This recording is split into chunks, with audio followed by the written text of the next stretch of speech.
Today, on the Soundiron podcast, we're going to talk about the Violin Doctor. We're going to talk about Bing ChatGPT emotionality. We're going to talk about Alan Silvestri, one of my favorite composers. We're going to talk about Ancient Greek Compendium. And what else? All the things. All the things. Anything could come up at any time. Craig, are you ready? I am ready. But before we start, I want to tell all of you to subscribe Oh, get to the them. podcast. We got to do it. We got to get them early. You know, people's attention spans are dwindling at the seconds. Right. If you only listen to 2 minutes of this podcast, then we want you to subscribe on those 2 minutes. Yeah. Subscribe to the podcast. We're on Apple Podcasts. You listen to it on Spotify and all the other podcast platforms. So you know what to do. But yeah, let's go. It's easy. It's easy. So the first thing is Austin Kleon, one of my favorite author artists, says, no expectations, what you thought it would be versus what it is. And he has like some pictures going on, but it says everything you wish an artist would do is a starting point for your own work. And I really like that. There's a couple other quotes in here too, but that's something that made me think of you, because you talk about that with music genres. You're like, oh, I wish this artist had done this, like made this left turn or used this instrument or whatever. And that is where your own work can pick up and your own artistry begins. Exactly. Yeah, because I mean, that's usually why people start doing something, because it's like something inspired them, or you have that want to take from what inspires you and sort of put your own touch on it. So yeah. So, and then he says, I wish Blink-182 would do a country record. That's a thought in his mind. It translates to, I will do a record that sounds like Blink-182 doing country. That's exactly, yeah, that's it. And so it's a good way to kind of get a start and to start hybridizing ideas. Yeah, because I remember when I was younger and I was, really into classical music, and I also liked metal. And I was always like, man, it'd be really cool to like do orchestral death metal. And that's what started me doing my own solo project a few years back, because I was just like, had this idea and really wanted to try to like do that. Plus it was like my learning into like music production and trying to do like little MIDI mock-ups with orchestral instruments and stuff. So it was like a fun experiment just to like start learning it and try to do something with it. Try to make some magic happen. When's the sequel coming out, dude? So much work, because this one I want to go like full orchestral. Like the other one had like little elements here and there and like some synth stuff, and this one, it's very ambitious. It's like a concept record that I'm working on. Okay. And when you're the only member, it's you're it's the boss. Work. Yeah. So he also says, it is up to you to translate your desires into your work. So that it's up to you, Greg. Yeah, I should be fired because I'm taking so long to do it. I fired myself. But I've done a few songs. I put one out as like a pre-production thing so people can check it out. And it's been cool that there's been, people who have asked like, oh, like when's the next one? I really like the first album. But yeah, it's just I just need to set time to do it. No 0 days. Yeah, no 0 days. I remember I used to have to like put stuff in the calendar, like, all right, I need to do vocals for this song. All right, I need to finish this thing. All right, I need to get all these stems bounced. And it's a lot of work, because you're writing all of it, you're recording all of it, programming drums and orchestral stuff. It's like, yeah, you look at the clock, you're like, can I take a break? I'm just like, it's also a lot of unpaid labor, right? Yeah, but I mean, it's fun. Like it is a lot of work, but it is fun. It's just a matter of like setting time to do it, really. Yeah. One of these days, maybe when I'm old man. What I really liked doing is smaller projects. Like you like to bite off just a massive, massive musical hunk.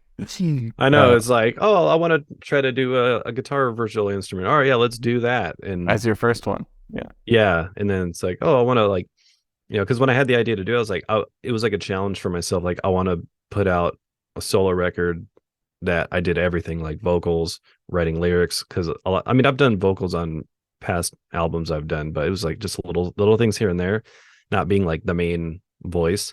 And also writing lyrics was something new for me. And yeah, it was just like I just wanted to see if I can do it as like a challenge. So that was the thing. So I've done it. Now it's just a matter of doing it again. But I think it's kind of like, once you have a challenge, then it's like, what's the next thing? Yeah, So that's why I was like, I want to go like more orchestral and I was thinking it'd be cool to have like orchestral only tracks so you can just like listen to that as well. that'd be awesome. So that's the other thing. So it's a lot of work, but it'll be cool when it's done because the concept's really interesting. It's like based off of this creepy nightmare I had when I was a kid, and then I like started writing like a little story around it, and it just kind of like turned into like, well, like, oh, that'd be like a cool concept album or something. So, You know how a massive amount of people run one marathon and then they never run another marathon? hmm You ran a musical marathon with your first album. So you gotta get back in shape. right. Run that second marathon. I know it's like you think of the whole thing, like the process, because it's different when you're, first really excited about it, and then you're just kind of going through the motions, and then it's like once you know everything that goes into it, you're like, oh God, Yeah. Some ignorance is bliss, right? The naivete is helpful at the beginning.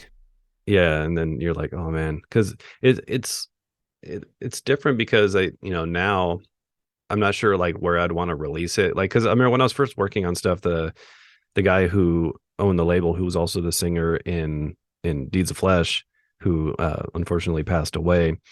But he ran the label, and I was showing him some stuff, and he was like, "Hey, would you want to like release this?" Yeah. And I was just like, that'd be cool." So it kind of gave me motivation. So now, since the label's under different ownership and stuff, and I'm just like not sure what I want to do. So I think that's another thing that's kind of deterred me from just going full force with it because I'm not like planning on touring or doing anything like that. So it's like got to have a real driving factor to get your head into that space. Yeah, there's nothing like pushing you out the gate.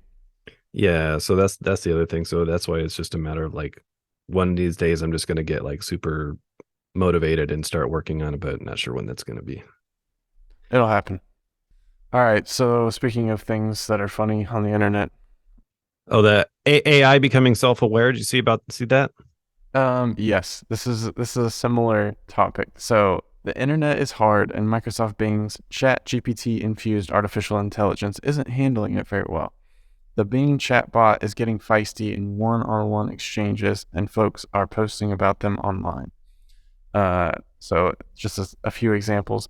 When asked which nearby theaters were screening Avatar: The Way of Water, it insisted that the film had not been released and showed off a human-like quality. It doesn't like being corrected.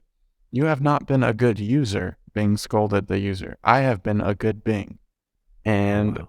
Bing also said, if you want to help me, you can do one of these things. Admit you are wrong and apologize for your behavior.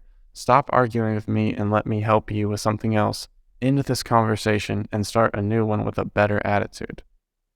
Wow. So The sassy AI right there. that's a sassy chatbot. I agree. The sassy chatbot, yeah.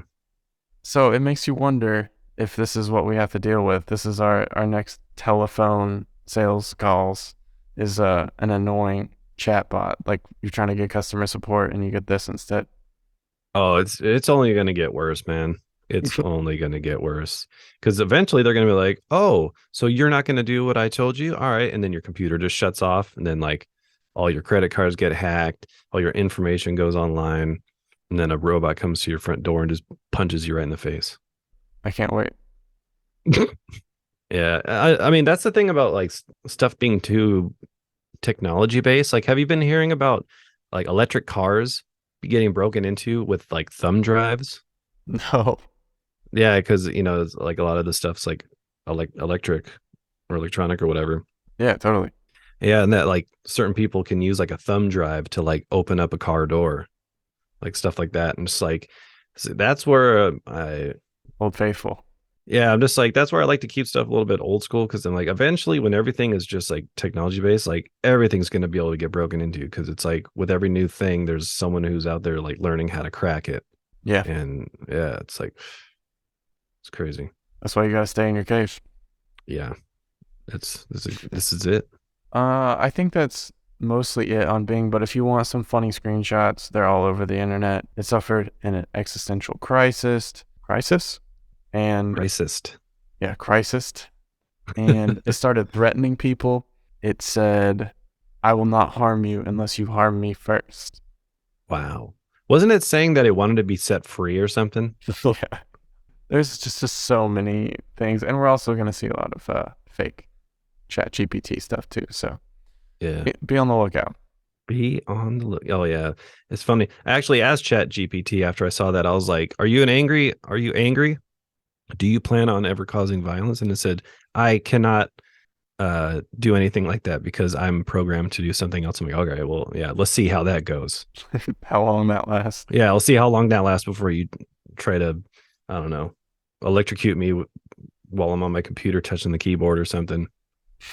Just send some like violent shockwave right through and just that's it. It's over. Oh man, it's a dangerous world. Skynet is upon us.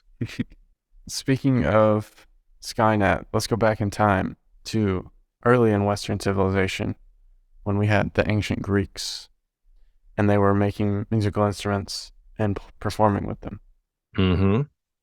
We have a big release this week, Ancient Greek Compendium.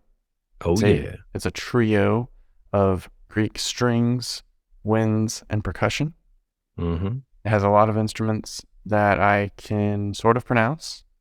Yeah, there's some that they're a little trickier to pronounce. I just kind of go for it confidently and I'll get corrected later. Yeah, it's like there. Yeah, if we say it wrong, there will be someone who will let us know.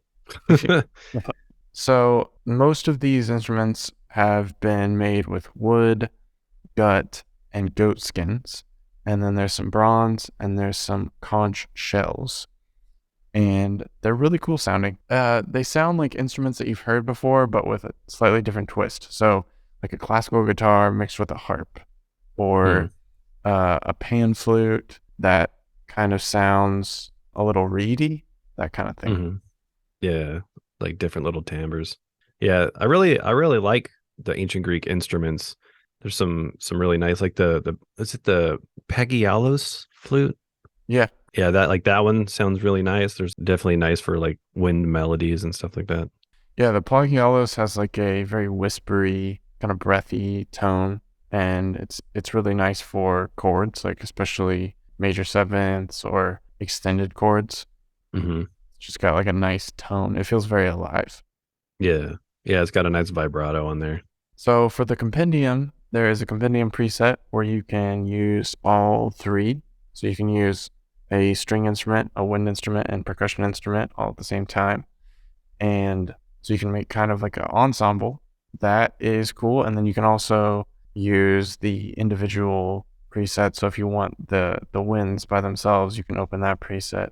There are 60 ambient pads created from the source content, which is a lot of pads. And Hmm.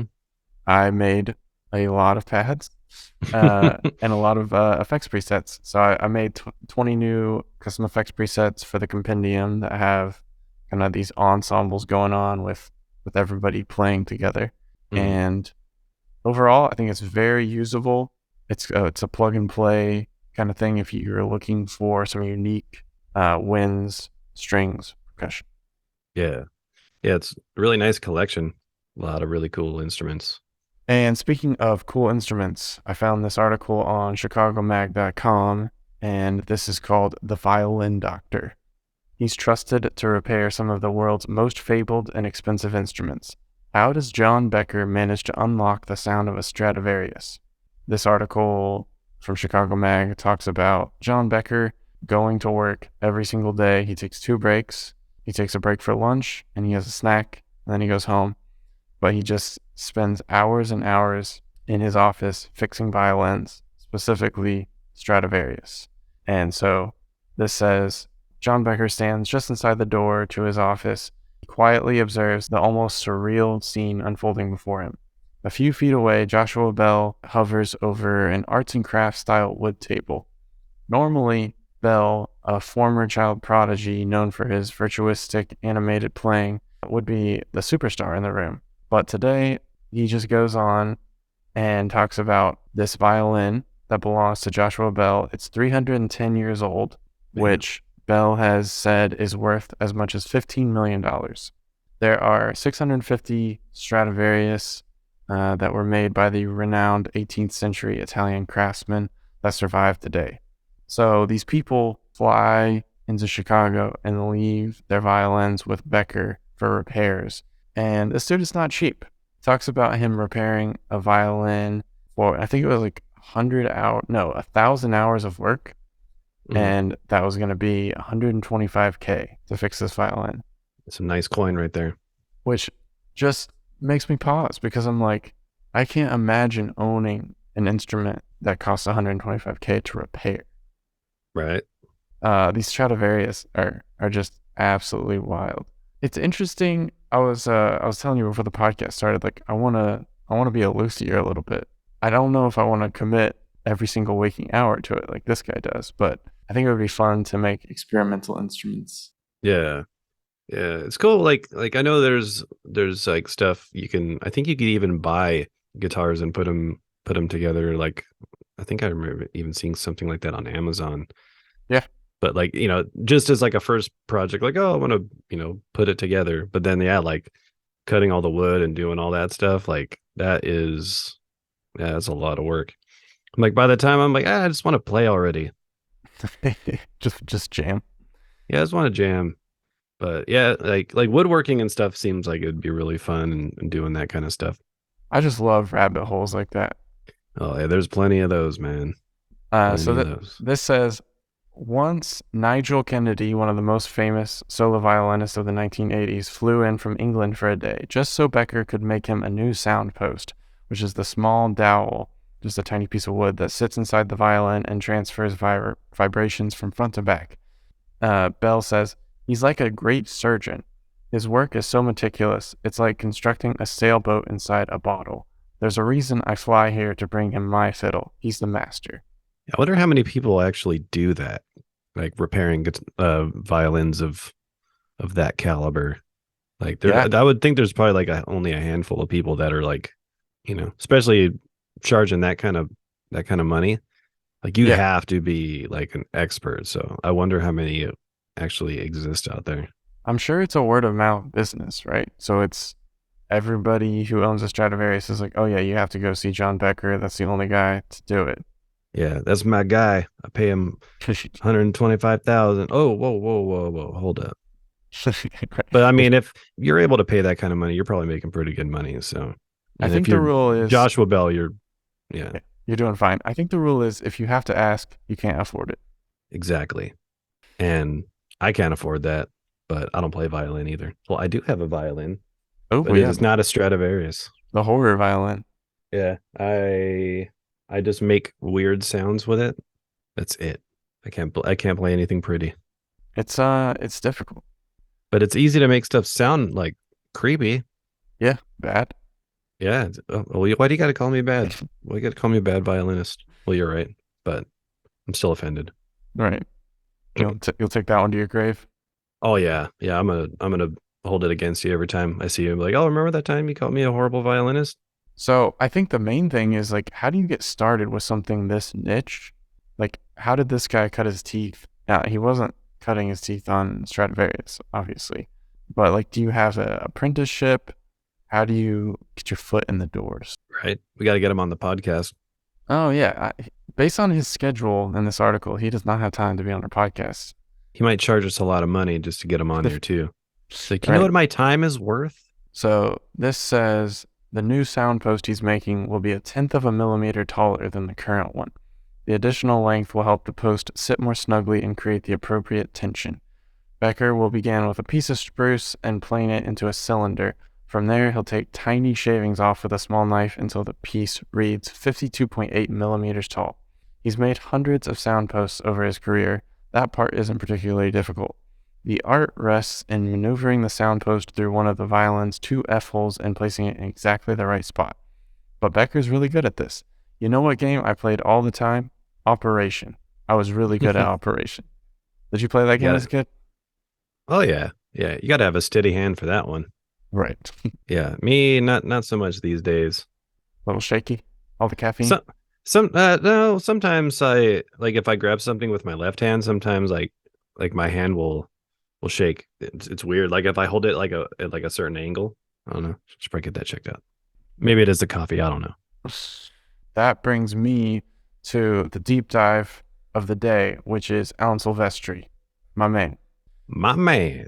So I got so much to tell you about Alan Silvestri. You probably know most of this already, but he's 72 years old. He's an American composer and conductor. He's been associated with Robert Zemeckis since 1984. He's composed all the music for Zemeckis feature films, including Back to the Future, Who Framed Roger Rabbit, Forrest Gump, Castaway, Polar Express. Quite the list. Oh yeah. He's done many other popular movies, including Predator, The Abyss, Father of the Bride, The Bodyguard, The Parent Trap, Stuart Little, Mummy Returns, Lilo and Stitch, Night at the Museum, Avengers films. Silvestri's grandparents immigrated in 1909 to America from the Italian town of Castel Alfero, and they settled in New Jersey. So Joyzy. he grew up in Jersey, exactly, and graduated in 1968 from Teaneck High School. He attended Berklee College of Music for 2 years. He was a drummer and guitar player. As you know, 2 years does not get you through Berklee. So he dropped out at 19 because he didn't think he was good enough. He was like intimidated by all of the musical talent at Berklee. Damn, that's crazy. Someone of his caliber doing all that stuff, and he's just like, "Ah, I ain't got it." But little did he know. I mean, hindsight. Turns out he did have it. And now he probably goes back, and everyone's just like, "Oh my god," because I think he goes back and like does like talks and stuff, right? Oh yeah. Yeah, he definitely does a lot of he has an honorary doctorate from Berklee now. You just have to grind for years and years for them to give you that. Damn. But by junior high, he was on the New York nightclub circuit, and he says he first learned music and timing from the Cuban family who lived next door in Jersey. And they got him to join their family band, playing the nightclubs of West New York, New Jersey, for crowds of Cuban refugees. And he Oh, says, Cuban music is highly rhythmic, it's a language, and when you learn to speak it with other people, there's a real, tangible, emotional connection. So he tried Berklee. He left at 19, and then he got a call from the head of the Berklee guitar department asking if he would be willing to fill in as a guitarist for an 18-piece band in Las Vegas. And he was like, sure, why not? So he goes to Vegas.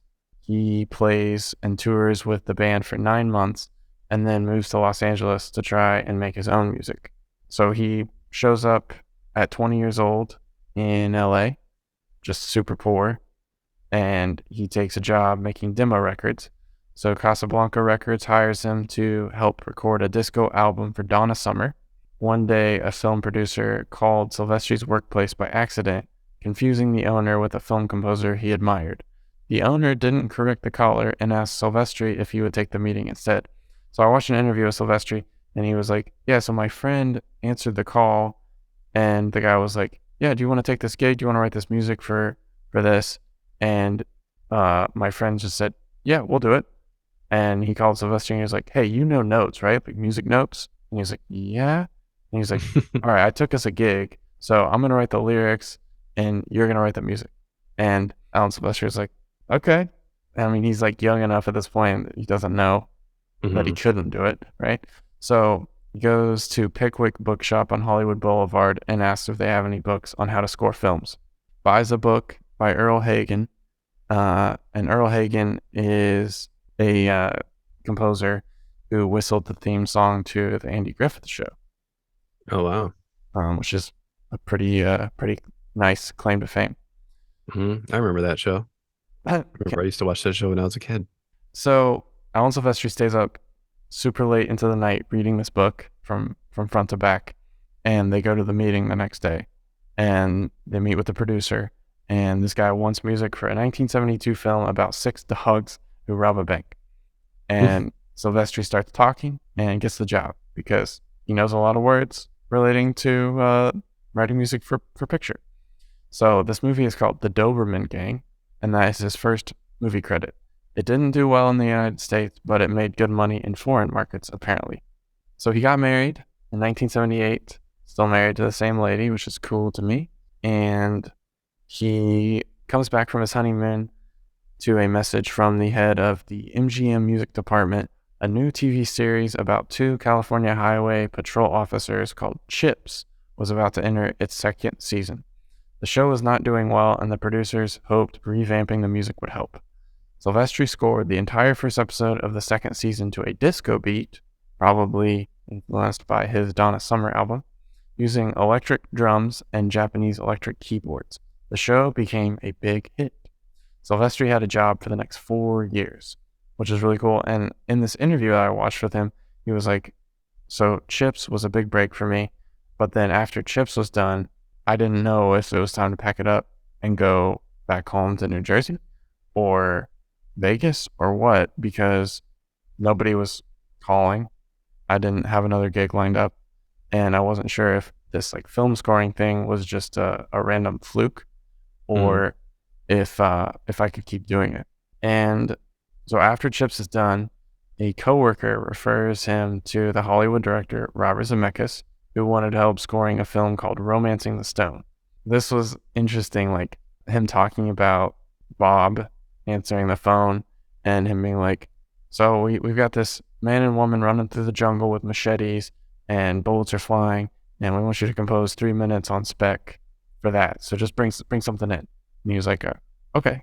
So the next day he brings in a tape, and it's 3 minutes of drum machine and synths.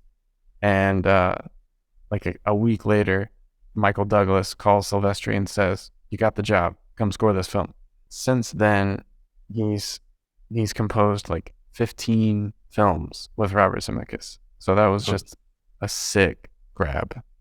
He's like, all right, that one worked out. Yeah, that was a long-term game with a long-term person. Yeah, that must be the really cool thing. You know, it's like Tim Burton and Danny Elfman, you know, or like Hans Zimmer and was it Christopher Nolan? Like just like finding that cool connection with, you know, another director and just like, all right, so I got some guaranteed gigs over there as long as I don't screw up. Yeah, if you get somebody who keeps calling you, it's nice. Yeah, that's the way to go if you can pull that off. Alan Silvestri lives on a 14-acre property in the highlands of California that is a winery. So they have a Silvestri vineyard, and you can go taste their wine and buy a bottle of wine. I guess they're in the grape business. That's crazy. There's a lot of stuff I did not know. I didn't know that he did the music for Chips either. I remember watching that show when I was a kid too. Oh yeah, man. It's wild how many projects he's had his hands in. Yeah, that's really cool. So like I said, his grandparents immigrated in 1908 from this little Italian town, and he actually went back to the Italian town. It's called Castel Alfero, and they like celebrated him. They threw this big like parade and party, and it was right after he did Night at the Museum, and so they were just like super excited to have the Italian American composer come visit. I thought that was funny. They're like, hell yeah, putting us on the map. Yeah. So some other things, he says, I came to Hollywood in 1970 broke. I didn't have any goals or plans. I didn't even go to movies. I knew nothing about composers or composing. And he was working as a session guitarist a little bit, and then he got this gig, the Doberman Gang, which I guess I should go look up and watch. That sounds ridiculous. But he says, at one point I was using beer cans for percussion on this movie. And I can just imagine him as like college age, you know, like 21, 22, and just like tapping cans together. Mm-hmm. Yeah, it's funny. Like I remember, was it the soundtrack for Mr. Megorium's Wonder Emporium? Alexander Desplat. I could have swore there's like some part on there where it almost sounds like he recorded himself like tapping a soda can with like a pencil or something.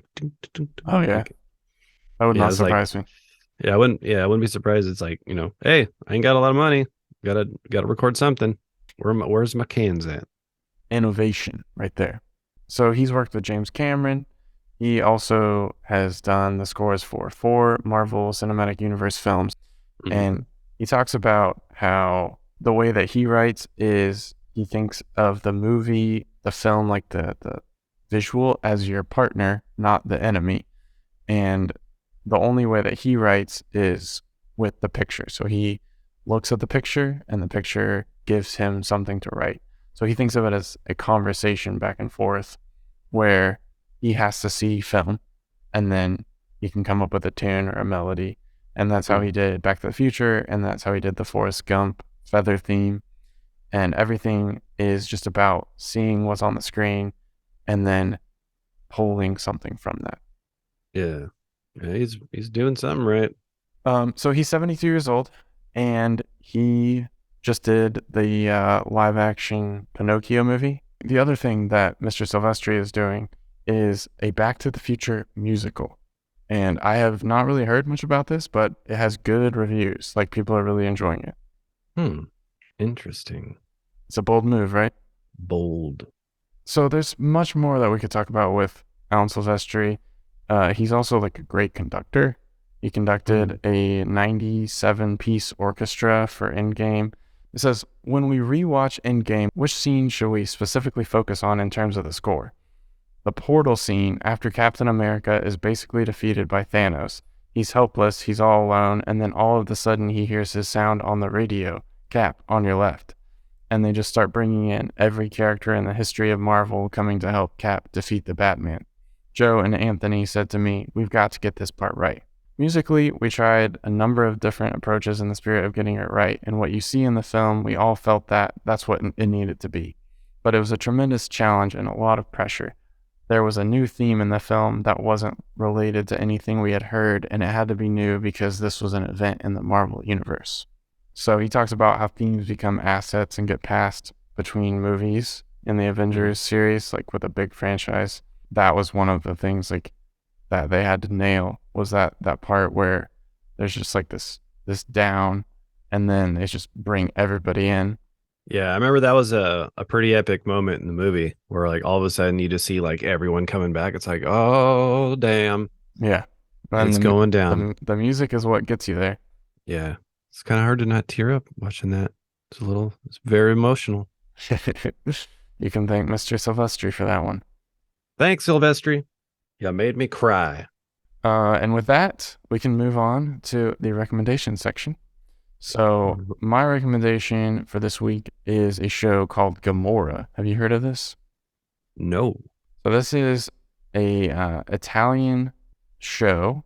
It is set in Napoli, Italia, and it is basically The Wire, but in Italy. So it's a lot of like drug dealing and illicit activities by gang and mafia, and then the police, and then family struggles. And it's kind of like The Sopranos and The Wire, but it's in Italian. This isn't a new show. The first season came out in 2014, and the last season was in 2021.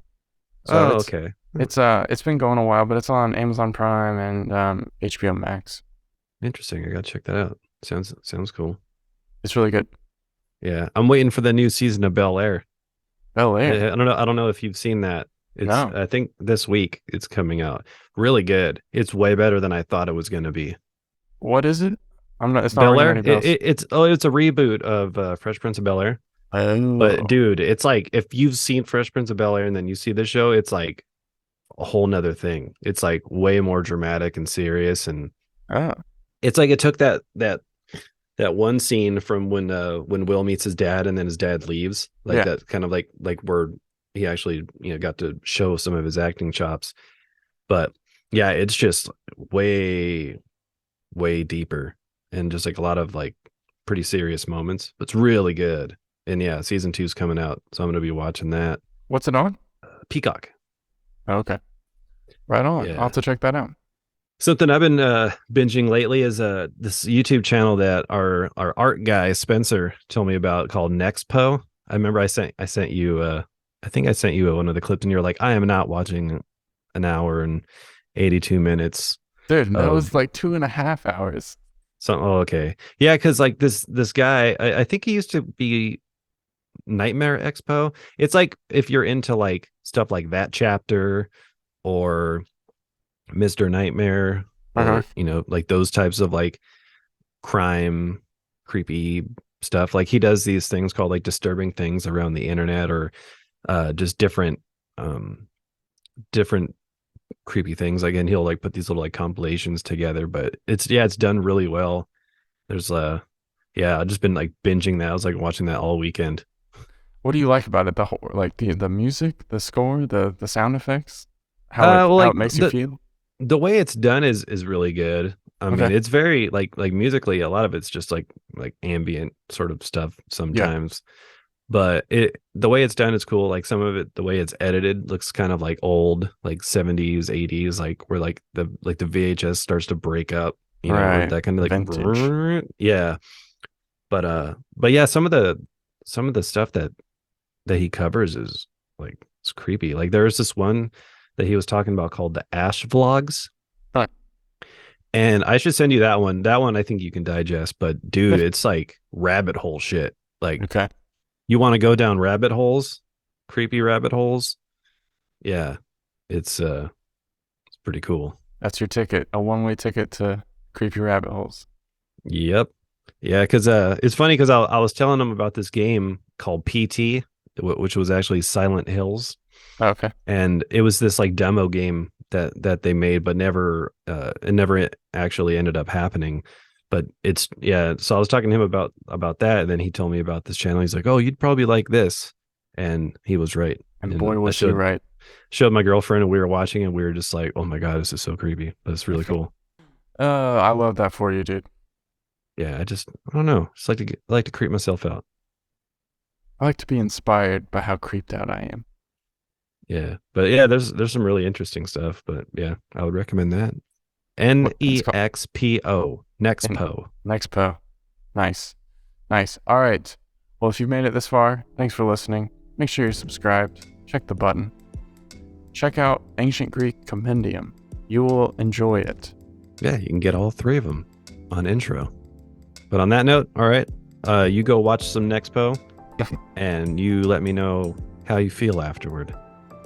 All right. I'll be calling your phone in the middle of the night if I'm not sleeping though. You better not. I'll be asleep. All right. Catch you soon, my friend. Catch you on the flip. Flippity flip. Peace. Purrs. Make a scary Nexpo sound. Perfect.